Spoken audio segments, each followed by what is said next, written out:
I think one of the recommendations Andrew brings up in the article, which I thought was really an astute observation, is, okay, if you accept this as true as a product builder, how do you build a funnel down to form harder, deeper, more interesting, more engaging, and hopefully higher monetizing type things?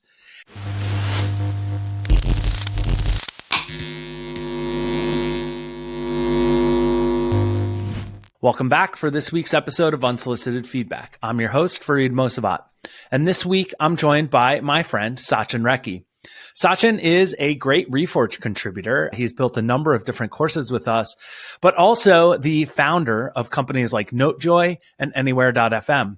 He was also a lead product manager on LinkedIn Sales Navigator, launching a new 0 to 1 product for salespeople at LinkedIn, which has grown into over $1 billion ARR business. In this week's episode, we talk about an article released by Andrew Chen called How Novelty Effects and Dopamine Culture Rule the Tech Industry. And we talk about how this change towards dopamine culture can affect the roadmaps, the product strategy, and also the go-to-market for many emerging products. And we think that there are a ton of lessons inside of this conversation. We hope you enjoy it. It's good to have you here, Sachin. I'm excited to chat. You've launched some new stuff. You're doing new things. I want to hear about what you're up to before we get going here.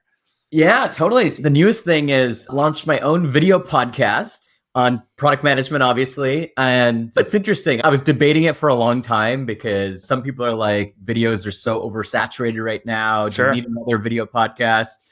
But ultimately, I've had some random people like record my talks and put them on YouTube. And it's just amazing how many views they get. So I'm like, let me just embrace it. So let me just try a video podcast. Like my goal is just to get 10 videos out and go from there. But I decided to do like a very different format. Like instead of a typical interview podcast, I'm doing these like mini opinionated lectures. And so I'll do like a 10 to 20 minute lecture on some product topic. You know, my first one was just very basic. What is the role of a product manager? Yeah, and it's cool. I'm like trying to make it like YouTube native. So we have like slides in there and some visual effects. So if you had to sum up the like 2 or 3 things you've learned about YouTube that have seemed to make the biggest difference or were the most counterintuitive, what do you think those are? And actually, I think it's not just, hey, here's advice if I'm building a YouTube channel. I think understanding how to translate native content into channels is a product problem. And I think in some respects helps you understand how to use a product better or how to go to market more effectively. So I'm always curious to understand what's native on a channel and what works. Yeah, and I think the big thing when I was doing my research is I was trying to distinguish like entertainment content on YouTube versus educational. And so my inspiration is really this guy, Ali Abdaal, who has this incredible educational YouTube channel about like productivity and happiness and these kinds of things. And it's very different than like a Mr. Beast. And so in this sort of educational vein, what's fascinating about it is his use of visuals to aid the actual discussion is amazing. And so the low fidelity thing is, okay, you put like a vertical slide next to your face and then you make that like engaging content. He takes it to the next level where those visuals are like visually integrated into the video. Got it. And for example, when he wants to make 3 bullet points on the screen, he has these little 3 bubbles pop up at the bottom that sort of explain it. And so it's way more engaging and then even leverages audio. Like when these things are popping up, you're getting a little coming in. Bloop, bloop, bloop. Yeah, exactly. And then even just cutscenes between like jumping and like zooming into his face when he's about to make a point and then overlaying text. And so it becomes way more engaging of a medium than the traditional like monologue sitting there and listening to me, even with sort of static slides. He has an entire production team to produce these like animations effectively in his videos. Sure. And so it's like too much for a layperson like me to put together, but even just using overlay text plus slides in a compelling way makes it more interesting than just like listening to me talk for the whole time. Yeah, I do actually watch quite a bit of YouTube. I like YouTube. I'm finding myself going there for a lot of things I would traditionally search the web for.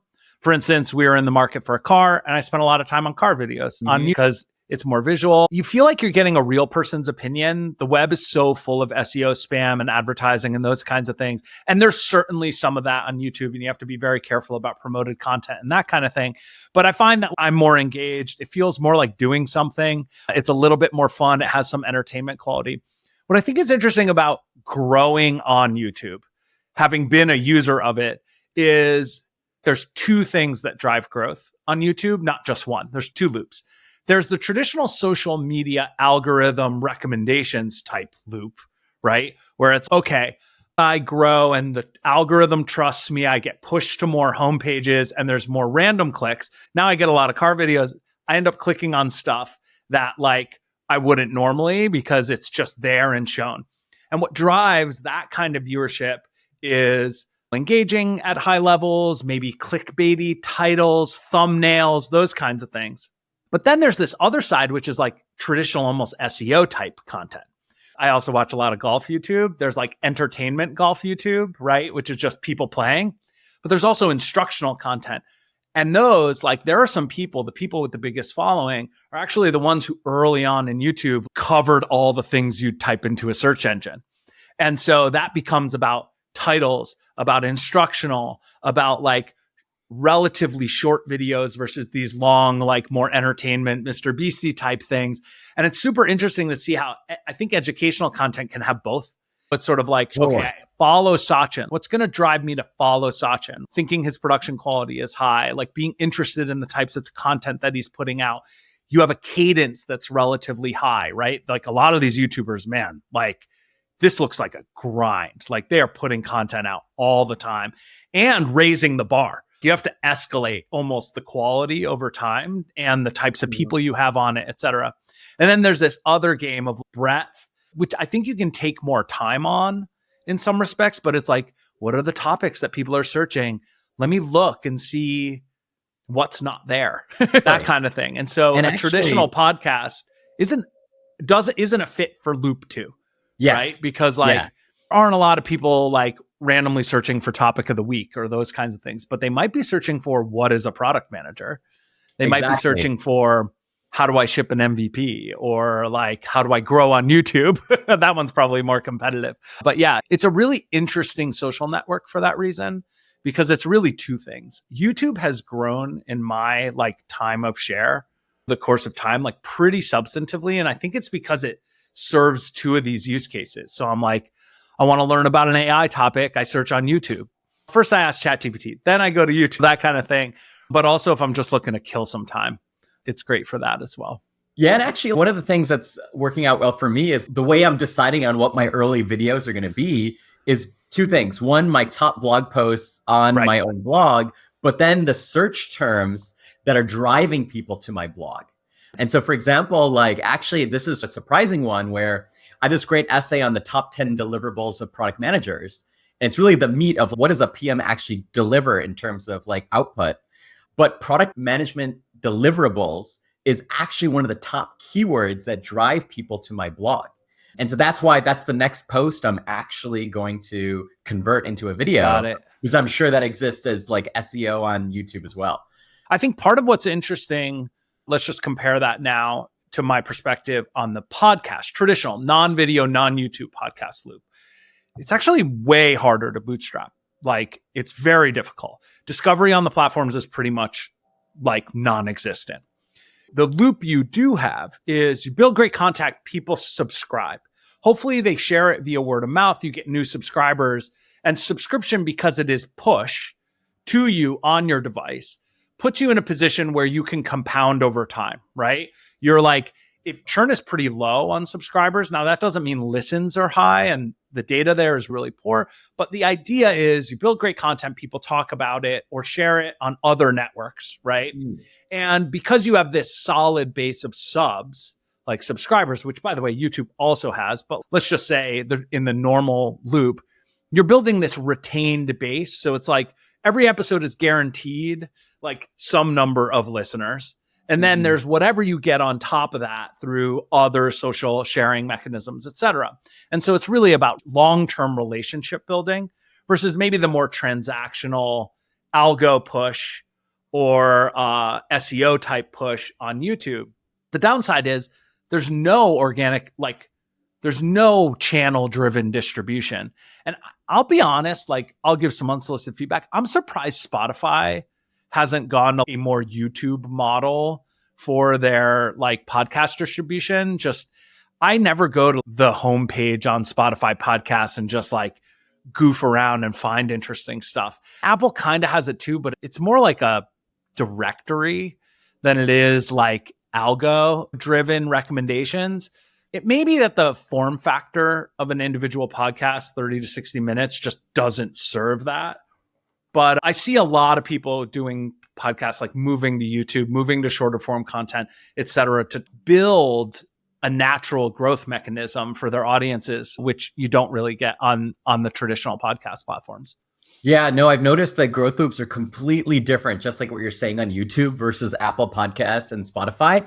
But it's so odd because, to your point, it doesn't have to be that way. It's just the way those apps are created. They're not social. They really are quite terrible at discovery.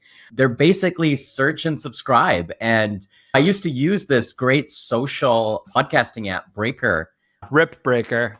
Yeah, exactly. And so it's gone. But actually, at least it let me see what my friends are listening to and drove me to actually try new podcasts. And these days, I actually wish I was recommended individual podcast episodes as opposed to shows. The show is a huge commitment, but sometimes there's a great podcast on just one topic episode. And so it feels broken. But yeah, the dynamics are exactly like you described until someone actually makes these things about social and discovery. What do you think the meta trend here is that's driving this? Yeah, I think it's to this whole dopamine culture thing as well, in that I think what's happening is there's just a lot more engaging video content available for educational topics like product management, right? And so it's just that back in the day when I started blogging, if you wanted to learn about product management, long form essays was the only game in town. There was no video content on this stuff. So that was the only way to engage. And so I think what's happening is now that there is just ubiquity around video content on this topic, in fact, there's a lot of low quality video content on these product topics, but because they are delivered in the form factor that people prefer, people find engaging, find easy to do. It's passive. You can sit on the couch and watch it. You can be in your car commuting and listening to it versus reading long form essays. It's just much more of an active thing to go do.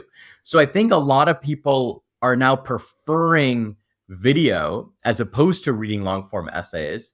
And they're also just now used to how to incorporate that into your life. Everyone has some time where they're either listening to podcasts or watching YouTube videos, and especially evening settings.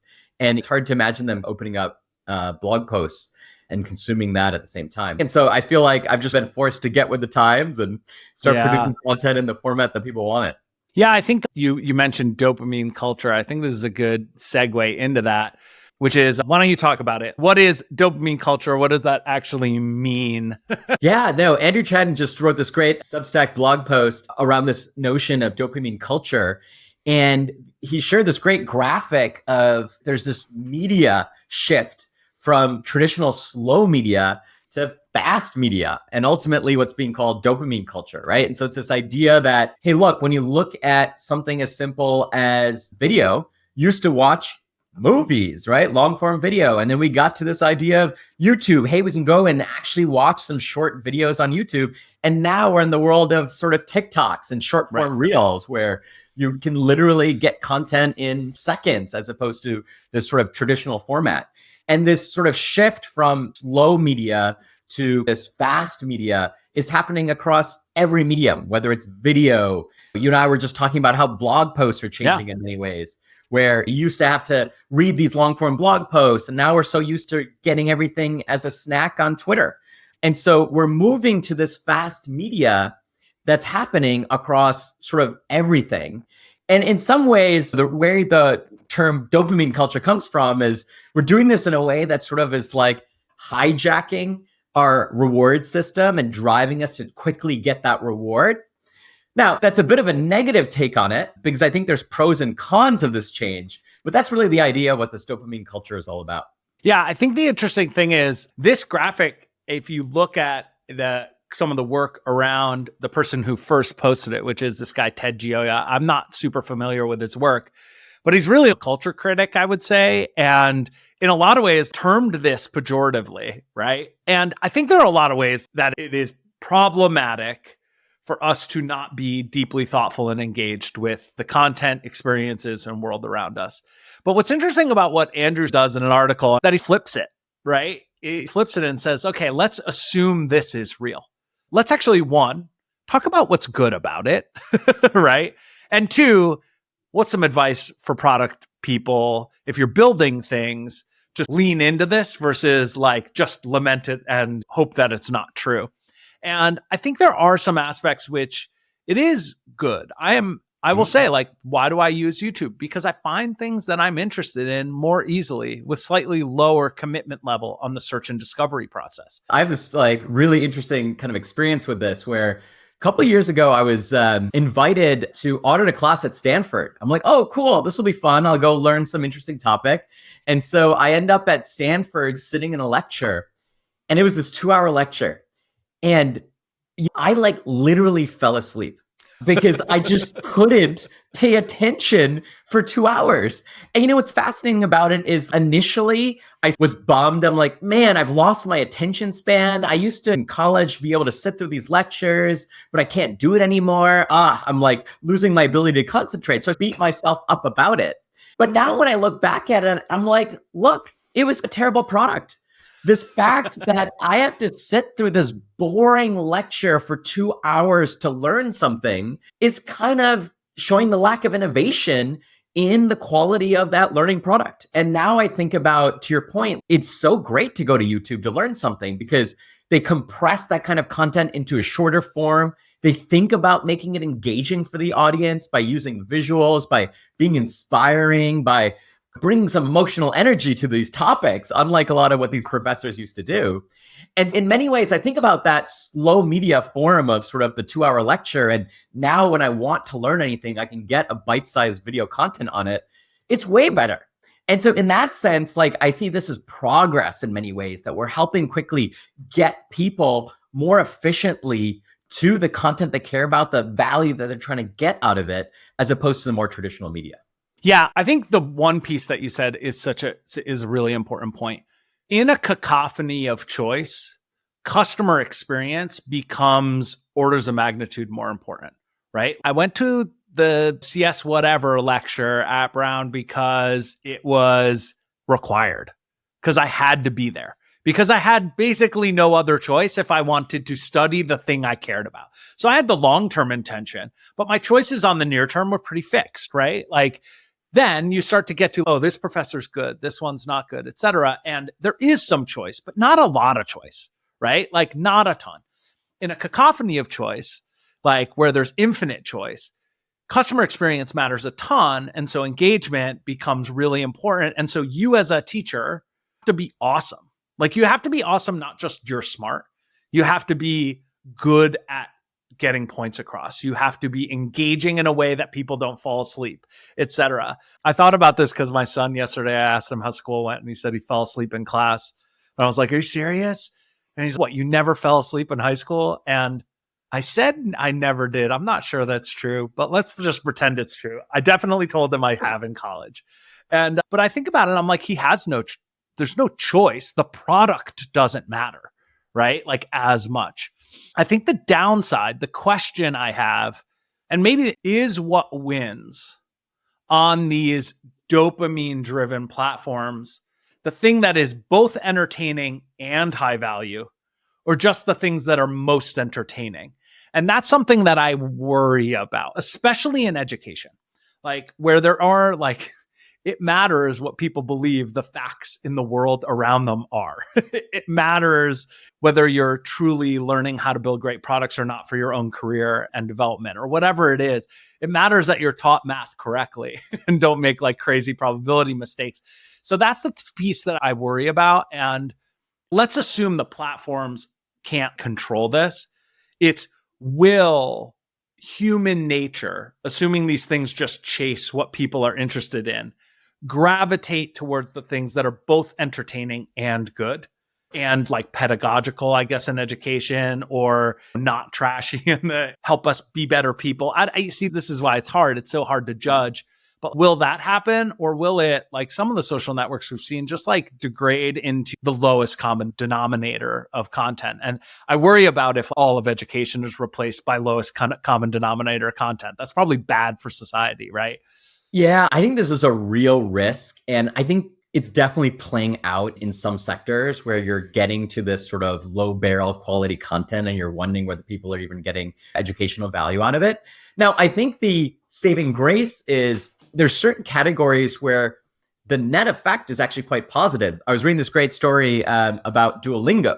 And so what's fascinating is people, when they actually talk about the learning of a language via Duolingo, they're like, it's a little bit more entertainment oriented than it is really about learning the fundamentals of a new language. And if you were trying to learn the fundamentals of a new language the fastest way, you probably wouldn't be taking a Duolingo style approach.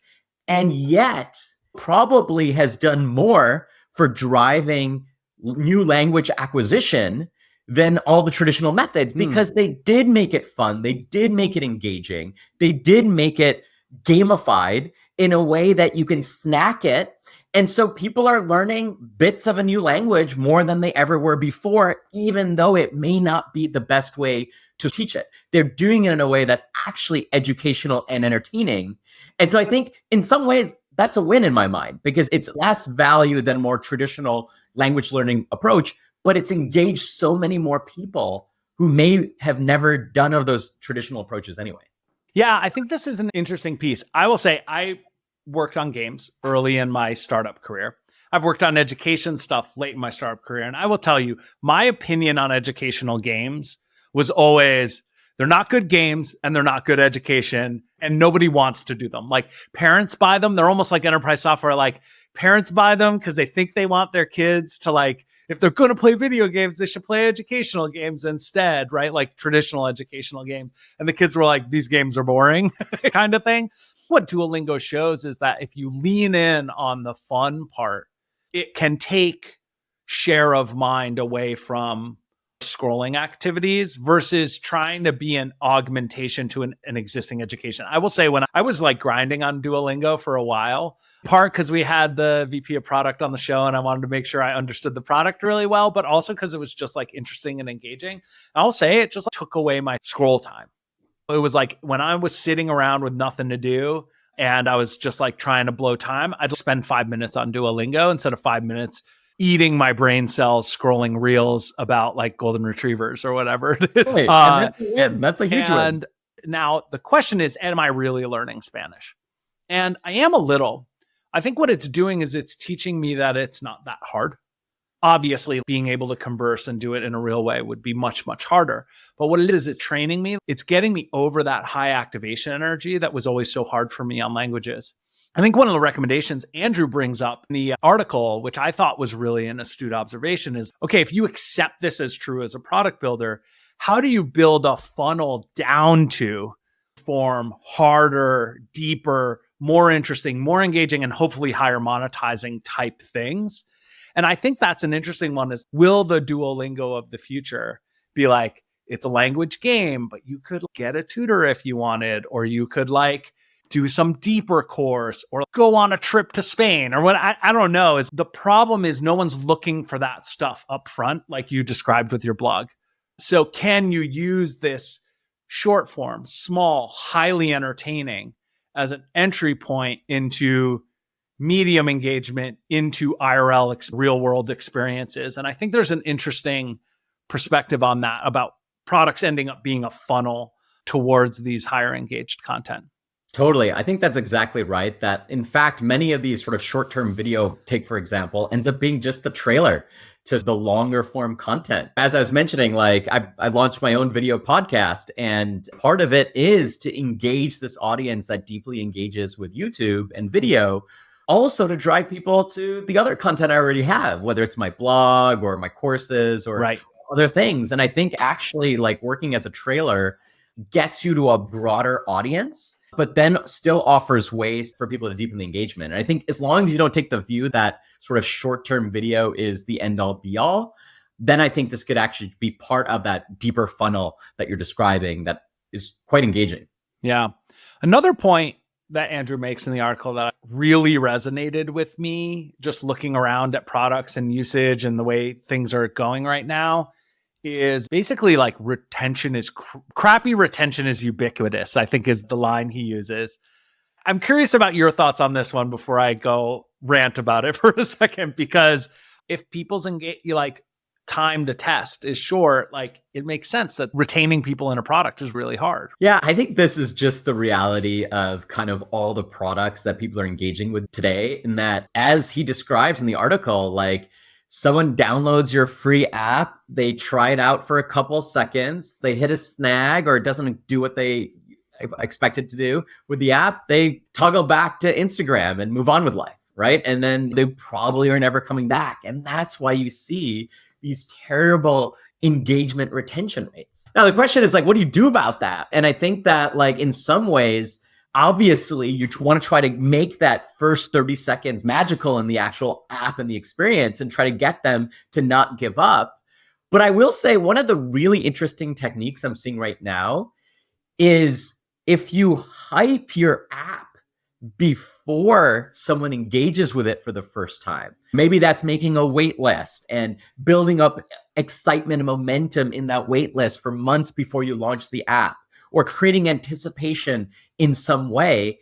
I find with that hype, get a little bit more of a trial when people ultimately open up that app and attempt to engage with it, right? They're not like 30 seconds and on. Maybe they'll even give it even a couple of minutes, but that's a huge shift. Right. And so it's so interesting how that sort of marketing hype in many ways could drive this deeper trial of the application in the first place. I think this one's a really interesting point, and one I hadn't thought of until you just mentioned it, which is, I think I'll just call us old people. I'm not that old, but like people who built in the early web and early app store ecosystem, the feeling that people had was you got to give them a little bit of a taste because no one's going to sign up. No one's going to download an app. No one's going to do that until they know it's a fit for them. It was this idea that even the first conversion step was this really high bar. I think one of the points Andrew makes in the article is like one of the flip sides that's actually a positive of the shift towards sampling, dopamine culture, trying lots of things, being exposed to lots and lots of different stuff is they're basically willing to try anything, right? Like the bar to download an app is very low. The bar to sign up for something is low. Keeping them once they have, that's become really hard. So in the old school traditional world of product building, it was like, get me into the product as soon as possible. Let me see what I'm experiencing. Don't ask for a lot of information, etc., because I need to taste it a little bit before I get to the next thing. But I think what he's saying is like, the bar to just, that looks interesting, let me try it. I saw it on a TikTok. I saw it on an ad. I saw it in my Twitter feed is really low, especially around stuff that people are psyched about, like AI, and they'll try anything. And the hard part is actually retaining them. The numbers he shares that are good retention for consumer wraps are like bad, like 15% retained after 28 days. Now let's assume that flattens out a little bit. You get to 10%. So for every 10 signups, you get one retained user in the long period of time. It's tough to run a business like that. Now, remember, most things are worse than that. And so maybe the advice is, and I've seen this in a lot of my own product work, which is actually like move the true taste back and try to get like little commitments along the way that sort of raise the, not sunk cost fallacy, but help you feel like, okay, now I'm spending time with this product. Now I'm actually doing something so that once you like get to the end, you're a little more committed in the hard work. Like we saw this at Instacart when we moved sign up to the end of the checkout process instead of right up front. We actually saw like lower conversion because it's a big job to figure out what groceries you want and pick a delivery time and all that sort of stuff. So like a sign up and a little bit of friction in onboarding actually makes you more committed to do that harder step. And I've seen this example in a bunch of different products, and it's so counterintuitive because the original advice was always like less friction. But if you like take all the friction out in this modern era, you may actually hurt yourself in some respects because I literally give a TikTok video like 2 seconds before I swipe if it doesn't hit. So it's get me a little engaged or a little committed. And it sounds a little counterintuitive, but I'm just trying to map this in my head. I'm curious your thoughts on it.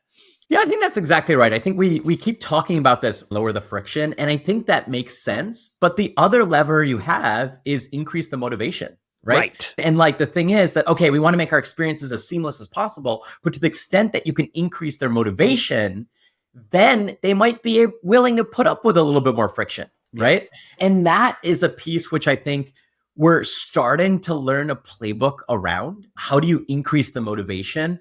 I was giving that one example of creating hype, excitement, exclusivity around your application. See this like with any new app launch, right? AirChat being a recent example where everyone's trying to get invites to this thing because it's an exclusive little club that we all want to be part of as part of Tech Twitter. And you can imagine they could have reduced the friction by making it so anyone could sign up. But in fact, they kept the friction up, but it increased my motivation to attempt to seek out an invite to get in there. And so I think we're starting to build this playbook around how do you increase motivation in the first place as people are trying to engage and get people to try out your app for the first time. That's super interesting. It's like friction and motivation aren't exactly inversely correlated, but they often are. And so you do have to like figure out this balance. And motivation is probably the more important thing with dopamine culture. Motivation is the thing that's lacking for most other products and most other experiences.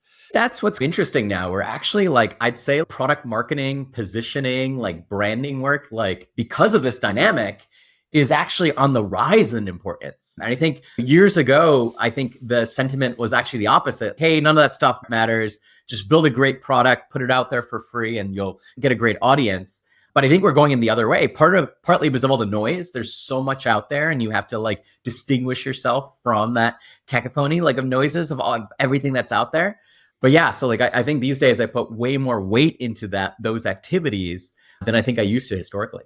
Yeah. Anything else that stood out to you in this dopamine culture article? I think in so many, for me, it was just like, duh, but it was nice to put a name around it, see this other work and think about what I should do differently building a product around it. Curious if any other points stood out to you. Yeah, the one that I thought was interesting was this novelty effect. And so what Andrew talks about is, hey, look, there's hype right now around AI. And what's exciting about that hype is people will try nearly any AI product that's out there because they're like, it's cool, it's hot, it's almost magical in some of what these experiences can do. So a new model launches or a new AI application launches, you get a boatload of users trying it out. What's fascinating about this is that like, I personally have a take where I don't like building in hyped up over competitive markets because I find that just a very difficult space to be in from the perspective of, hey, look, a lot of noise. The race is crazy. There's only a few winners out of the thousands of apps, and just take AI as an example. And so I tend to try to find spaces that are way less competitive and hot. But what Andrew's arguing is like, hey, look, it's better to be an app that had thousands of people try it out early on than to be an app that may not have gotten any users to try it out. Even though a lot of these early users are going to be fleety, ephemeral, not come back to your application, but at least you got that hit in that trial. And so an interesting take on like, maybe it's okay to be in these competitive markets because at least gives you a bit of a spike relative to not being in it at all. Yeah, that one's hard for me to reconcile. I've just seen so many products that shark fin that I've both worked on and helped out and just watched from the outside. And I don't know, I'm not sure that's true, that it's better to get 1,000 trials and engaged users than it is to not get 1,000 the reason being like, I think it's hard for teams. Number one, even if you shark fin and then start to slowly grow, it's very painful to be like, I thought we were 10,000 and now we're 1,000 or whatever it is. The second is hype is a one and done situation unless it is manufactured, embraced, and built in a real like deliberate way, which most products it's not. Mostly it's like I launch it on Product Hunt, TechCrunch, whatever, I get it. And these days I think there are ways in which that doesn't work anymore, but if you are in a hot space where people are excited about stuff, there is a spike. So I'm not sure. And here are my counter examples. The three products have that are consumer products have stuck with me in the past year in a real meaningfully retained way. And all of them, two of them, some of them have hype, but all of them have, I'll talk about the first one, Arc. Arc is a browser. It is a super interesting starting problem, which is it's not clear why I would care about Arc. I have Chrome. Chrome is fine. Who gives a shit? It's just a browser, which was, by the way, my opinion of it when I first heard about it. But then like somebody said, you should just try it. It is better. And it is not that hypey a space. Maybe now it is. They've generated their own hype. It's not a dopamine product. It's not, there's no aha in the first second that's, whoa, that's so much better. It's a lot of setup. It's a lot of work to learn how it works. It takes a big jump to put a browser as your default. But on the flip side, I will probably never leave this product. It's buggy. It's got one main thing with videos that are backgrounded that makes it crash. I'm going to file a bug report on that this week, but it's a default. Embedded. I have a natural environmental loop to go back to it, which is whenever I want to visit a website, I go to that thing. I think it was a little hypey at the beginning, but it wasn't that hypey. And what they've done is created this like slow burn. It's a slow product. It's almost like slow food, fast food. If we're going to use, so let's say dopamine culture in products versus let's just call them slow products. Like in a lot of, that sounds mean about performance, but let's just use the word because I can't come up with a better one. It's a slow product, right? Like it solves a like deeper problem that takes more engagement and time to get, and it has stuck with me. Another one is Perplexity has taken over my use case over ChatGPT. Again, super horizontal, not super obvious why I would use it over ChatGPT. Takes a little time to get used to. Is magical, but not that magical compared to ChatGPT, but like it's in the details. It's like in the depth of using it that it sticks around. So finding myself and my engagement, that the best retention, that's probably the highest monetized, is in these slow products. And so the novelty effects and the dopamine version of product, it's really tempting. I don't know whether it's going to result in long-term, meaningful, forever type products. It's so fascinating you say that because I think about my own use cases with browsers, and I actually tried Arc as well. Didn't stick with it, but actually what got me to try it was there was a decent amount of hype around it. Yeah.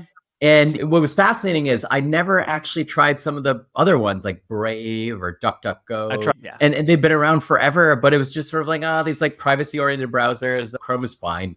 But yeah, I think it was enough of a hype around Arc that even got me to do the trial in the first place, which took some real work from the team. I saw the team doing a concerted effort around trying to build this story around what Arc is. You look at even some of the videos they created about it, pretty high production quality for a browser, right? Like to your point, like a boring product, but they literally try to do the hype effect around it. But I agree with you. It's not like a fast dopamine product. It's a browser, right? And so that is very true.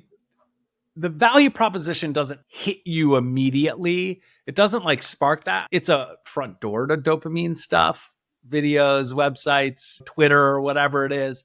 But there's something about it. It feels like it has small things around it that improve your life. Now, I don't have a lot of lock-in on Chrome. I'm not a big bookmarks person or like, I'm a piler, not a filer. I just dump everything in one place and use search to find things. So it's an easy switch for me, but it has been, anyway, a lot of these hypey things, I've tried everything, like all of these like fun consumer image creators, chatbot things, etc. And none of them have a durable long-term use case for me. I'll just try it and forget it. They're not attached to a behavior I already do. So it's been hard. I don't create a profile photo every week. So it's a one and done. Whereas like I browse the web all the time. So I think this is the other piece is like hype can be good for you if you're attaching to an existing behavior maybe that you can attach to and drive retention on. Maybe that's the lesson there. All right. I think there's a bunch of interesting lessons here. I think the main one is what we touched on, which is when you know you have such a limited sort of time to engage the user, it's trying to take advantage of that initial session. And I think some people often, they're underweighting this. I think we've gone to culture around how do you make that session on onboarding very tight and a lot of best practices around that. But still, I think we're not really there in terms of getting to the magic moment in the product. And I think the more we can get at getting to that magic moment faster, the more we can dive into this dopamine culture and embrace it in a deep way. Now, I think part of it is obviously in the initial session, but there's a lot of work you can do to make that experience better, right? Like in the social product, how do I make sure when you first join, there's already a bunch of friends there, you've already identified the friends, and you're coming into an environment where it feels like it's not an empty room, and there's things we can engineer around this, right? Like I even saw some of the social apps that are launched, they do things like, we're going to launch in this state in an effort to make sure you don't have an empty room in a social app, but you're really dense in a given area to really create that magical moment instantly in that product experience. Yeah, I think the other piece is we've talked about a little bit on content type products. Not all products are content products, but how are you feeding things to your customers, right? If you're building, I'm just going to use a podcasting app for the sake of it, but are you chunking things up into small bits? Are you allowing people to sample? Are you allowing them to figure out what they want to do before they subscribe? Are you pushing things in smaller bits to end users? I think is one. I think there are analogs to that in all kinds of other products. Honestly, like what makes Slack engaging is like channels are lighting up all the time. The complaint about it is it's too noisy. But honestly, the reason it's successful is it's noisy. Like it has a social dynamic to it. It feels like I'm not just sending important messages at my company that are like summarized by AI and only the things that are relevant to me are pushed there. The irrelevancy and the energy of it is actually important, right? I think like looking back at it, it wouldn't have been Slack wouldn't exist if there wasn't a random channel by default at the beginning. Like that is what scratches that itch, allows you to do that kind of stuff. It makes it okay. So I think there's things like that. The other bit of product advice that comes out of this for me is it's not good enough just to solve important customer problems in the easiest ways possible. Like engagement and usage, if you really want your product to grow, you have to generate a little bit of hype along the way. And we talked about this last week with Claire, but like Linear didn't just release docs. They released docs with like highlight a bunch of bullet points and it magically turns them into tasks using AI, right? They put a video out there and showed these little cool magic things. Loom did similar. And I think you got to do a little bit of this. Give me something exciting enough to try the feature, not just to try the product, right? So it's like you're trying to expand the footprint of things your customers are doing with your product. You got to do this for everything, not just the front door and onboarding of the product. I think one very underserved area in most products is how do I get you engaged with a new feature, which most people don't do. There's not onboarding for, I would say 98% of features definitely in B2B products. It's just you go in, maybe there's like a silly tutorial, but there's no get me hyped about this, my motivation to use it type thing. And again, not to pat our own backs, I wasn't even there when this happened.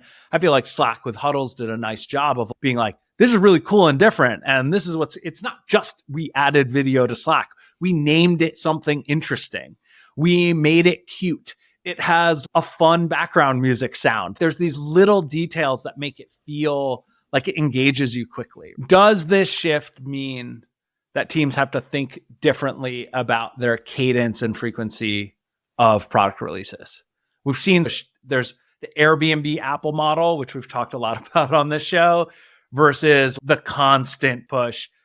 Which way do you think we're headed here? Which do you think will be more successful, Sachin? That's a great question. I think both models could work, but there's real danger to each of them, right? I think to this idea that, hey, users actually love it when you have new releases and things are changing. It feels like your company has momentum when you're launching every month new features that are like big expansions to your value prop. Users get excited. And that's that dopamine culture in effect, that excitement playing out. Now, of course, the downside is that can quickly turn your company into a feature factory where you're launching feature after feature, chasing the hype of a new feature and some new exciting thing, and losing sight of making your core experience magical and delightful. And I've seen that happen almost as the default when you have these fast launches, and there's less of a focus on making that core product great. And that's the worry I have with feeding too much into what users actually want. But what they really want is that core experience within your product to be like blemish free, fast, robust, but it's boring work, right? And that trade-off between the two is tough. You have to maintain the momentum, but you gotta make sure to focus on the core of your experience. I think what's interesting about let's call it the Airbnb model, because they just had their latest, what do they call it, summer release. You can create a lot of hype a couple times a year by bundling your product releases into single like things. Another thing happens where it's much more deliberate, and you can do really meaningful storytelling across the suite of things that you're doing. So I think there is one way in which it's honestly, this Airbnb icons thing, did you see this? Where they like rebuilt the Up House and a bunch of other stuff, was like real loud, like a lot of people talking about it. And I'm sure that helps the Airbnb core product in a bunch of ways. Now, it's a little like marketing heavy, et cetera. I don't know. Maybe I'm wrong about that. But if we're just talking about how do we scratch the dopamine itch for people and remind them that your product exists, man, these bundles can really help. I also agree there's another version, but I think your product has to fit a model that allows constant creation. And so I think games, when I worked on games at Zyngo, we made new feature releases twice a week, no matter what, all the time. Because it's really, think of them as songs in an album. You'd be like, oh, there's this like new thing in a game, a big expansion, and then we're adding new things to buy, new things to do, new things to interact with, so that if you were the hardest core player, there was always new stuff for you to do. And it's fine because you go through it and then move on to the next thing. The model of the product allows for a feature factory to be totally okay. Now, there were some downsides on onboarding. If you were a low engaged player, sometimes you got like 80 pop-ups about new shit. Solvable problem if you think about it. Again, things that look like content, if you're an education product and you're throwing out new stuff, I think you should be in the business of doing it all the time. And you should have a mix of small, medium, and large to be pulling people down this like funnel, right? I don't know what other examples might be, but I think if you're a productivity thing, a B2B SaaS tool, something that people build a workflow or energy around, I think the like constant release thing is, I think there's a right cadence for your product. And I do think you want to be hypey in each of those things. I don't think just constant A/B test iteration do the trick, because A/B test iteration, your customer just doesn't know that anything's changing. There's nothing to talk about. There's nothing to like get me back. It has to be integrated with product marketing, messaging, et cetera. Like one litmus test I had at Slack when I ran the growth team was, would a rational customer notice that this is different? Would they come to this page and be like, oh, this page changed or this experience changed? And if not, we're not wasting our time with it. I think you need to make it feel like your product is constantly changing, if it's constantly changing, not just like noodling crap around the edges. Yeah, it's interesting because what I've seen lately is that every company goes through this where they have the hyped up feature launches and the improvements, which generates a lot of excitement, but then creates this sort of technical debt.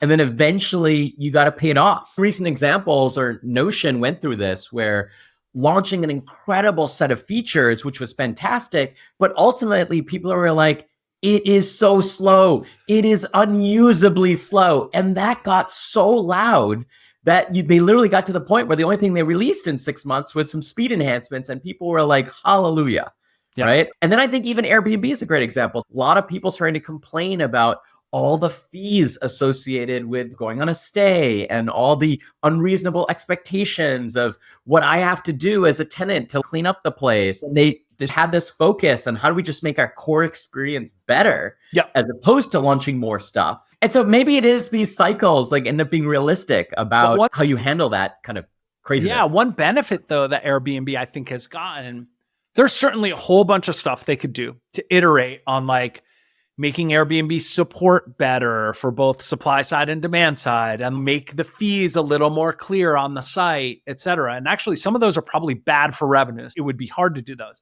If you don't generate any hype, or any knowledge, customer understanding of it, it might be bad for the business. But what they did was they launched a suite of safety stuff. And it was tiny shit. It was a lot of small stuff. But they got to tell the story about you complained on Twitter and yelled at Brian Chesky in his replies when he asked, what should we do better about Airbnb? And so we released all up pricing. And you're like, you know what? I'm glad they did that. Now it's called a thing. It has a name. The safety stuff is the same way. They gave it, I can't remember the name, but they gave it a name. They made it a launch. I've found if you just incrementally improve performance, 1% a week for a month, nobody notices. But if you're here's Notion Warp, it's super fast and awesome.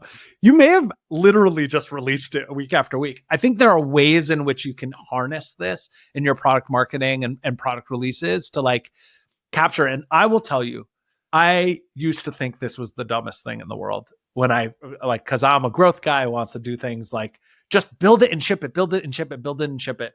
But I think what's interesting about Andrew's article is it's put a reason behind why that's changed, which is that people's attention spans are lower and they need some moment to gather around. Yeah, I think you're exactly right. When we talk about this idea of how do you market your own features when you launch them, there is no better company than Airbnb at doing exactly that. And there's so many lessons for all of us who just write a quick blog post, launch it, and no one ever notices, to really converting to this more Airbnb format, at least just a little bit, so we can create a little bit more hype around the features, because we all want people to use the new stuff and try it out and see if it's great for them. Yeah.